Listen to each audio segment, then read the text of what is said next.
Well, the Vegas Golden Knights are now the Stanley Cup champions. Going to this offseason, what do they do next?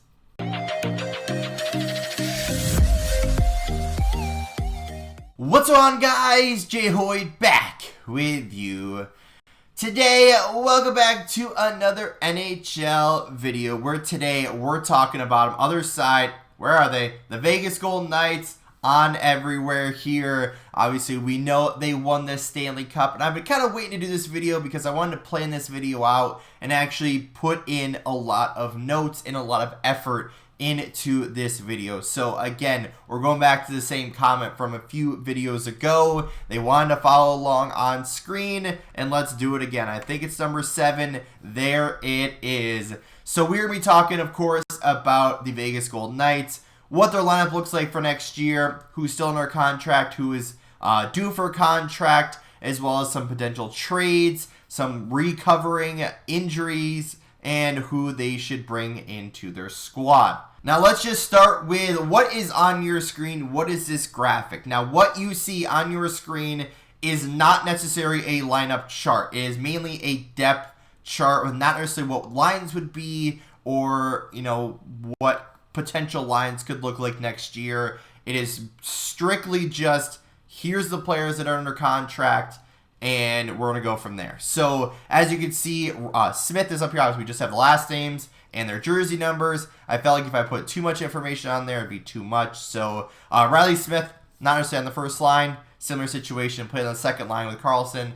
That's kind of how it goes. So, all these players on your screen are all under contract for next year, unless specified otherwise. So, Smith, Eichel, Marchessault, Carlson, Stone, Stevenson, Carrier, Roy, and Kolsa, or Waugh, and Carrier, whatever. All those players under contract for next year, as well as Martinez, Pietrangelo, McNabb, Theodore, Haig, Whitecloud, Thompson, and I put Leonard in there because he is expected to be back from his injury from last year, and obviously he's still under contract. So we'll go from there. So let's, I guess, start with who doesn't have a contract for next year, and that's going to be on the right side of our screen over here. I got to point the wrong way. But the first one being Nolan Patrick. Now, Nolan Patrick came through a 3-team trade where they traded away Cody Glass in exchange for a former 2nd overall draft pick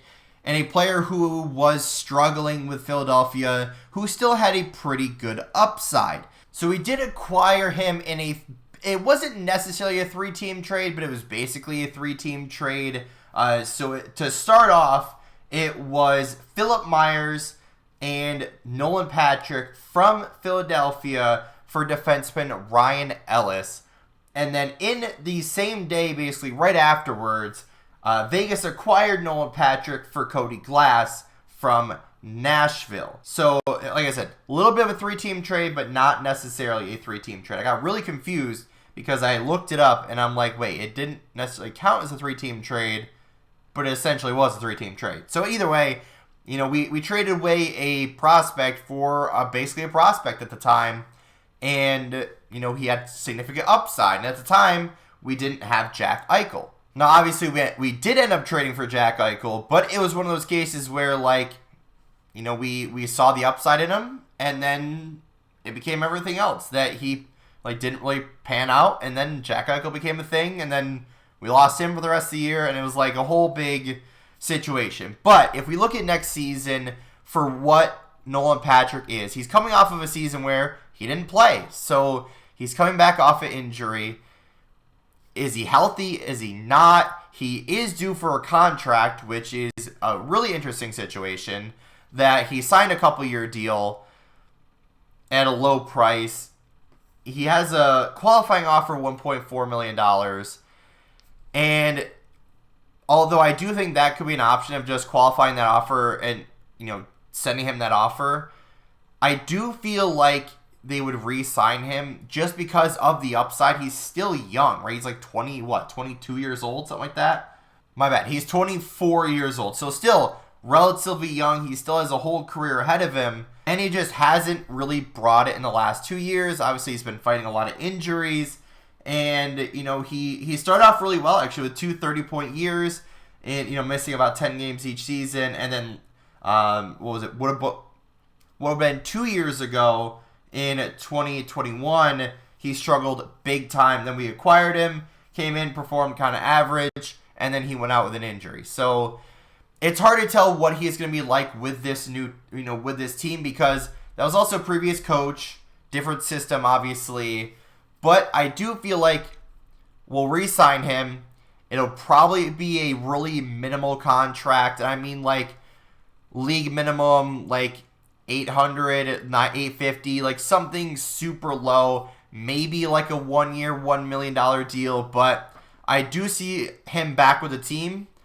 But also at the same time, is he healthy? Now, our next player, I should also mention he is an RFA, right? So obviously, he still have his rights. Next player, Brett Howden, who has been I'll say a decent bottom 6 forward for them. You know, he's, again, a qualifying offer of $1.5 million.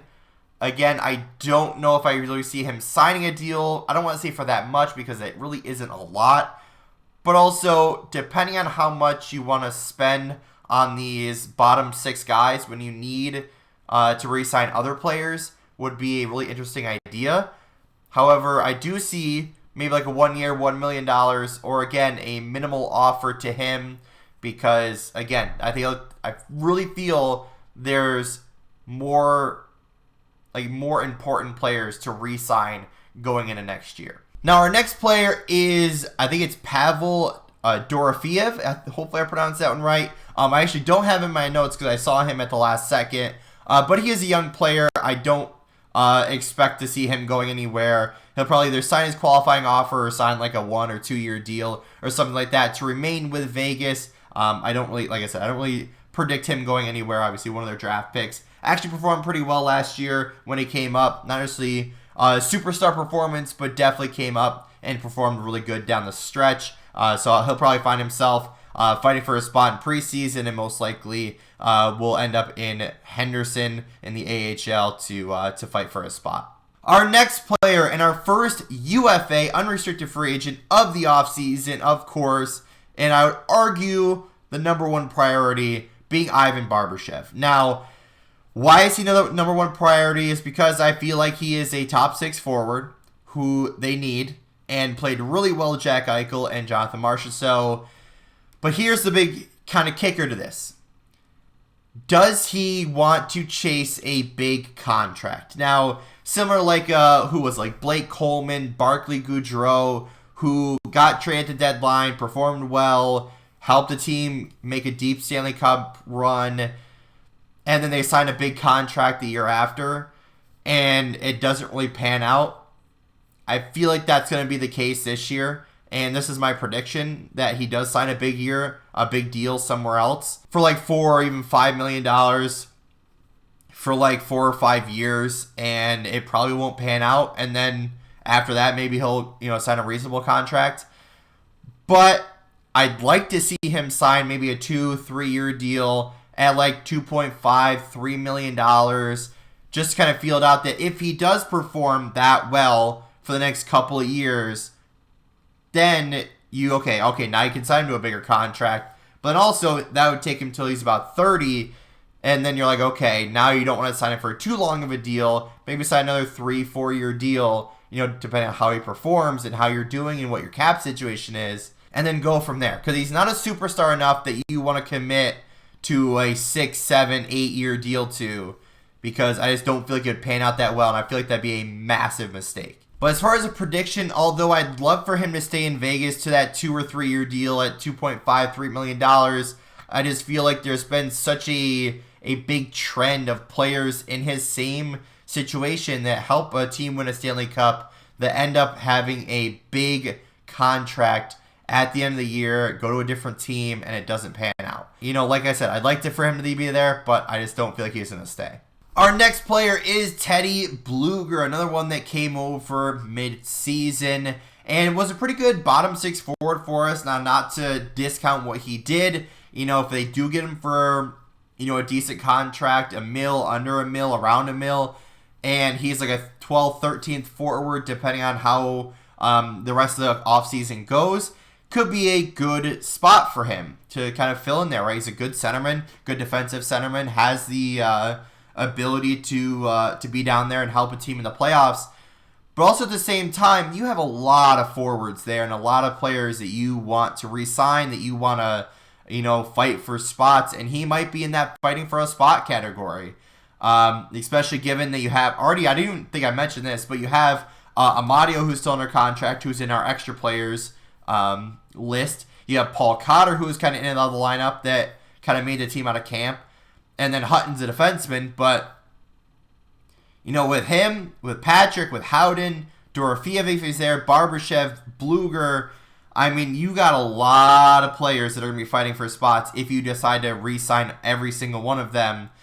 So I would like to hope that he would re-sign, but also at the same time, if he wants to be, I don't want to say guarantee in the starting forward group, that he needs to sign somewhere else. But at the same time, you're going to be fighting for a spot with a lot of players, I feel, if you do stick around in Vegas. Our next player is Phil the Thrill Kessel, a 3-time Stanley Cup champion. He was actually a really good middle six winger for us and actually performed really well. However, similar to the Bluger situation, is you have a lot of competition. Like, you were good, but you're also 35. You got a lot of players that are fighting for spots ahead of you. And obviously, age isn't your friend here, where you're already going to be on the third line because you're not going to outplace Marchessault or Stone. You'd be on the third line at least. Like I said, I feel like there's way too much competition here for him to just guarantee himself on another contract. But I do see him maybe signing a 1-year deal or even signing on a PTO with any team, or like any random team going into next year. Obviously, he's good enough, assuming he replicates the performance from this year. But at the end of the day, 35 years old, he is not necessarily the fastest of players anymore. But he's always been a good player. So that he does have that on his resume, 3-time Stanley Cup champion. But he also didn't play all postseason. So to guarantee himself a spot next year. But I do feel like my prediction is he either re-signs for 1 year at $1 million or he signs with a PTO and hopefully earns himself another contract. But at the end of the day, he has a lot of competition that I wouldn't be surprised seeing him in a different jersey next year. Now, although we don't really have any defensemen to talk about, we have it pretty much solidified for next year. All the same exact group for next year. So we'll pass right by the defensemen and head right to our goaltenders, starting with Laurent Brossoit. Now, again, he wasn't bad by any means, but also you have a very crowded crease now with Thompson still under contract, Leonard still under contract coming off of an injury. If you re-sign Hill, that's already 3 goaltenders that you have to fight for a spot with, and then you'd be the 4th goalie. Like, that's already crazy that you'd be the 4th before the season even started, given that those 3 other goaltenders are still there. And I don't know if you want to stick around. Now, he's shown more than enough to be a good backup goaltender. But at the end of the day, when you have Leonard, when you have Thompson, if you re-sign Hill, that's already your 3 goaltenders, given that Leonard's back and healthy. Now, if Leonard is not back and healthy, or if he gets traded, that's foreshadowing for a future comment here.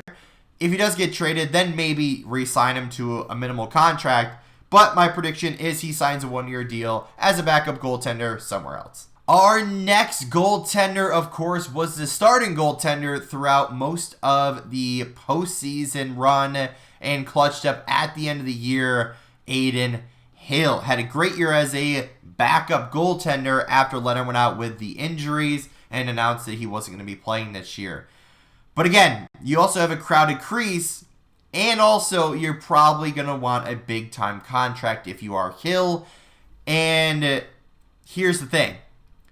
Vegas is already very constricted on cap space as it is. So if you're going to want anything more than like, I don't know, like $1.5, $2 million, anything more than that, then you're either going to have to let him walk or you try to sign him to a bigger contract for, let's just say, like a 3-year deal at like $3 million, then you're going to need to create some money and find some money to use where you don't have it right now, right? You have like $3 million right now to re-sign all of these players, and that's not happening.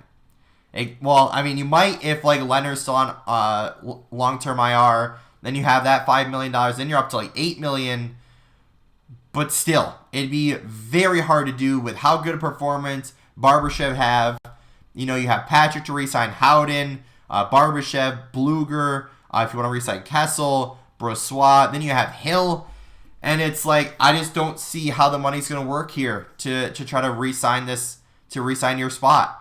Now, if you do want to re-sign, and you want to sign like a 1 year, $1 million, 1.5, maybe $2 million at most, or even like 2 years, $2.5 million, then you got to start wondering, okay, now you got to, again, you got to shred some money, you got to find a spot for you somewhere and find some money for you somewhere. But for right now, my prediction is Hill signs somewhere else for like 3 years, $3 million, $3.5 million, somewhere, and he doesn't stay with Vegas. Because similar to a Barbashev situation where a lot of players in his position that have a good run after the trade deadline, perform really well, would do really well if you probably signed him again, but then they sign a big contract somewhere else. They might have one good year, and then they kind of come down back to earth, and then perform kind of average. And then that big contract is wasted. And then you're just stuck with a player that's earning way too much money for way too many years, and then you're just left with him.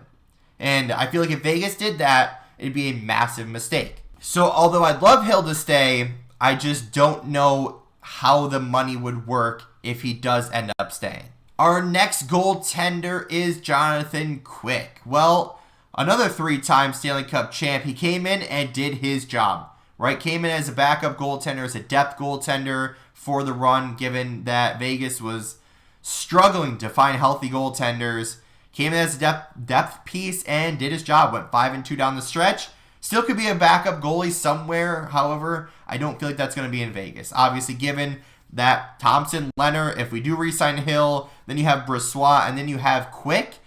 That's your 5 goaltenders that you used this season, pretty much. You even use a 6 with Patera. So, I feel like there's too many goalies in Vegas right now. My prediction is he signs somewhere else. 1 year, $1 million, $1.5 million, somewhere in that range. Still could be a good, backup goaltender somewhere. Maybe given, a starting spot, a competition, if you will, depending on your goaltender situation. But for now, I don't feel like Quick is going to re-sign there. Now, that does leave us with our, I guess it'd be 11 forwards and our 7 defensemen and our 2 goaltenders.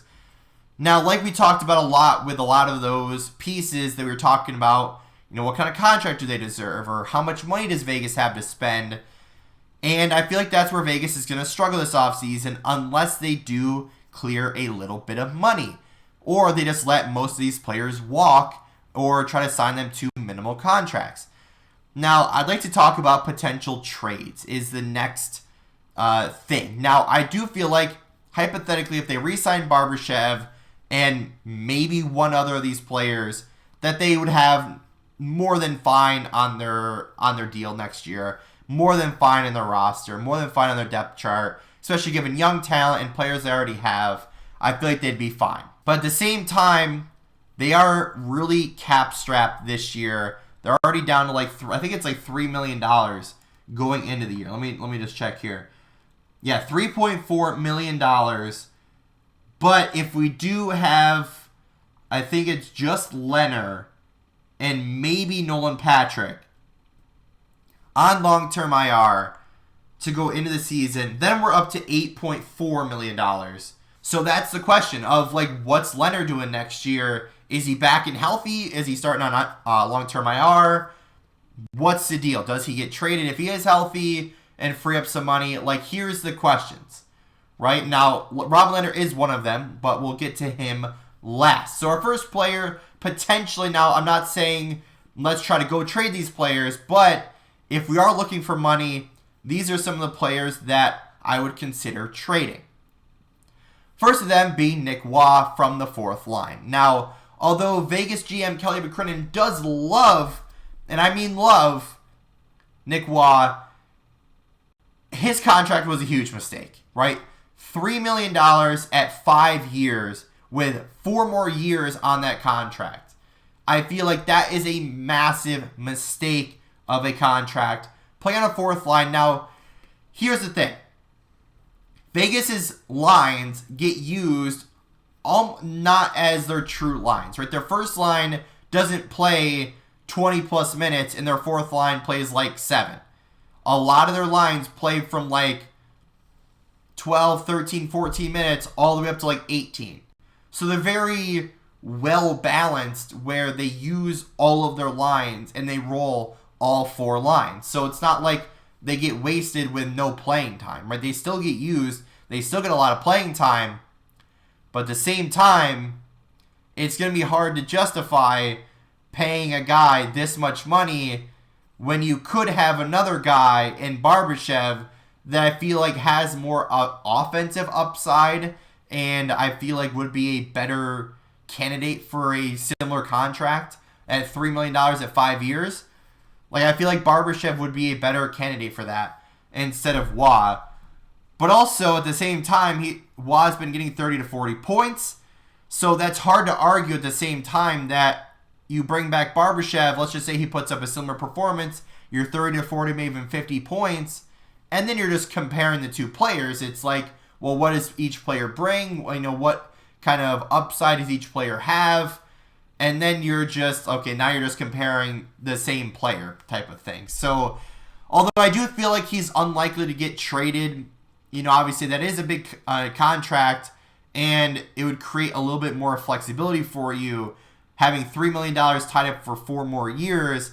I just feel like, you know, you could allocate that money better for other players. Our next player is Keegan Kolesar. Now, although I do feel like he is the most unlikely player to get traded out of these 4 players, that if you need an extra like 1.4 or like I think it's $1.4 million for the next 2 years, that he would be a player that you would, you know, kind of trade, because you already have Amadio there that, you know, he is making like a minimum contract that if you needed, you know, so much money, or if you were cap strapped that much, that I could see him getting traded. Like I said, although how good our fourth line was this year, that I just don't see that happening because of how good they've been and how good they were playing.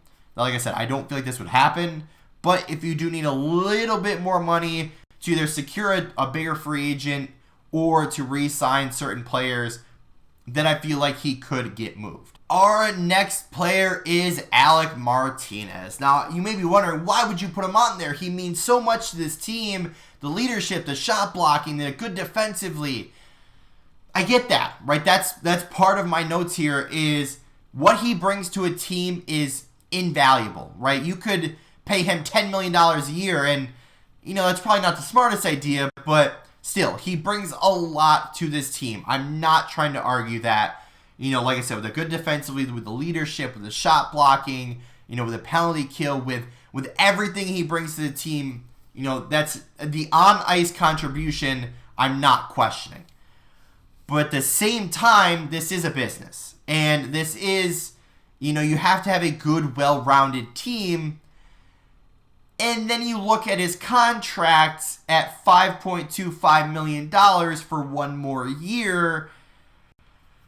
It's hard to argue that he wouldn't be a good piece to trade. And although I'd love to keep him on the team, you know, for the rest of his career, if he brings the same thing every year, that's a lot of money you could pay 2, 3 more players and keep that well-balanced team, you know, and sign some of these other players. So if somehow they can keep a similar lineup to last year, you know, add in, let's just say, keep Barbashev, keep Hill, and then kind of fill in the blanks with the rest of the players at minimum contracts, and somehow keep Martinez in there, then great. But at the same time, if they need to shed some salary, I'd like to think that his name would be in that list of players that have a big contract that could get moved. Now, although I do feel like after this year, obviously his salary would significantly, decrease down to like 1.5, 2 million, $2.5 million, that it's hard to argue that he doesn't get moved. Now, our next player and our last player of the potentially gets traded category. I know this is a longer video, but hopefully it does provide a little bit of insight, is Robin Lehner. And of course, we talked about him earlier as a potential trade piece, but there's a lot of question marks around him going into this year. Is he back? Is he healthy? And is he going to perform? Now, obviously, we don't know how he's going to perform until we get into the season. But at the same time, you can't guarantee him a job next year in Vegas. If you do re-sign Hill, Thompson's still under a contract, and then you still have Lehner there, it's going to be a big battle for the crease that somehow, I don't know how you guarantee him a job next year given the other goaltenders. Now, he is making $5 million for 2 more years. His health is a big question mark. He was out all last year with an injury. How is he going to come back and prove himself, right? If he does come back, right, he has been a good goalie for him, right? His stats haven't been horrible, right? They've been pretty good. But at the same time, it's a business. And if you feel more confident in Hill and Thompson and Brossoit even, then do you want to keep those 3 and then try to trade Lehner? Because, again, you still have that big investment of 2 more years at $5 million that it'd be very hard to stay committed to that. Now, I don't feel like they buy him out. I don't feel like they try to retain any of that salary. So it's either ride it out for the next 2 years with him fighting for his spot, or try to trade him to, to Arizona, to Chicago, to one of these teams that are going to, need some salary to get up off the salary floor and be above that bottom line. But at the same time, him, Martinez, Colasar, and Waugh, if you were to trade even one of those players, or even 2 of them, that's a lot of money you can allocate towards re-signing some of these other players that it'd be hard to argue that that would be a bad idea. Now, something else, and kind of the last thing we're going to talk about in this video, is what are we looking on beyond next season as far as, re-signing players and players due for big contracts. First of all, being your Conn Smythe winner and a Jonathan Marchessault. So, obviously, one of the original Misfits, he's going to want to re-sign in Vegas. He's making, $5 million, something like that?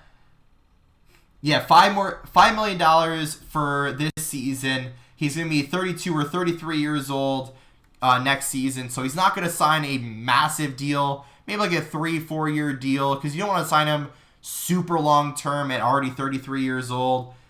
So, obviously he's going to want like $5 million or so. Then you also have Chandler Stevenson, who's been really solid for them, who is going to, be due for a massive pay raise. Coming off a $2.75 million contract, I'd like to think he'd be in the $5 million range, $4.5 million range for like a 5-year deal, something like that. He is 29 years old. So 5-year deal would put him at like 33, 34 years old.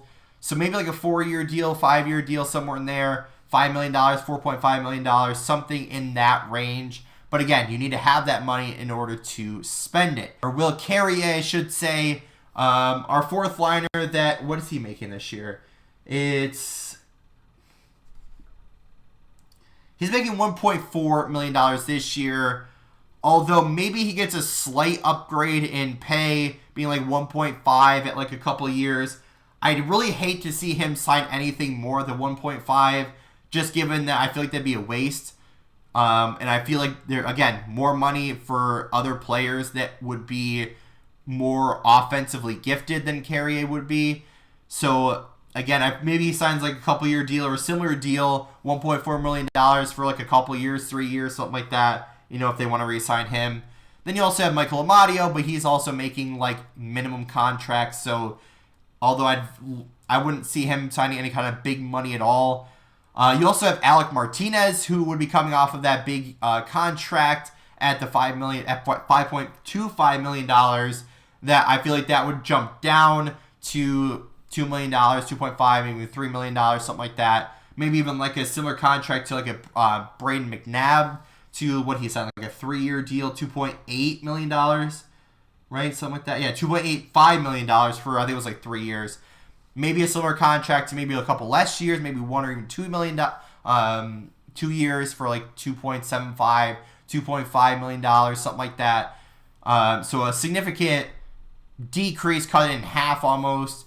And then also Ben Hutton, who also is like a 7th defenseman, not really a lot of money, similar to Amadio. So we still have a pretty good, solid lineup with only really 3 spots, I'll say, open for next year. But again, if you put Amadio in there, you put Cotter in there, you re-sign Patrick Howden, Dorofeyev, Barbashev, Bluger, Kessel, you know, even 1 or 2 of those goalies. And then you're, again, fighting for spots, or at least a lot of them would be fighting for spots. And given that there's no trades, then, again, you're going to be completely full with a similar roster.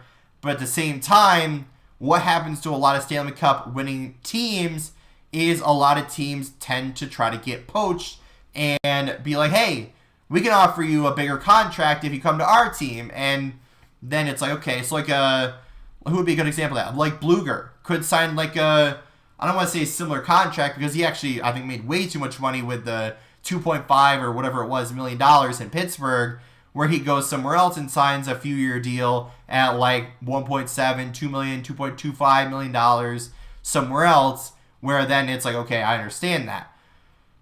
So, you know, although there's a couple holes there, not really big holes. I feel like there are kind of pinholes that, if used correctly and if your money is used correctly, that you could be in a similar spot for next year. And like I said, some of these players, I don't feel like they'd be back. Wouldn't be surprised if some of these players did re-sign and actually end up staying. So I know we did talk about a lot. Hopefully it was pretty insightful. I would love your guys' comments on this topic. What do you guys see Vegas doing? Do you guys see any potential trades, potential signings, re-signings? Obviously the draft is coming up, so a lot can happen there. But I'd love to hear all of your thoughts and comments, so leave those down in the comments section below. But if you did enjoy, make sure to hit that like button down below if you haven't yet, or if you're brand new here, make sure to subscribe, turn on those post notifications so you never miss an upload, and don't forget, you can always change your mind later. With all that being said, guys, we'll see you in the next one.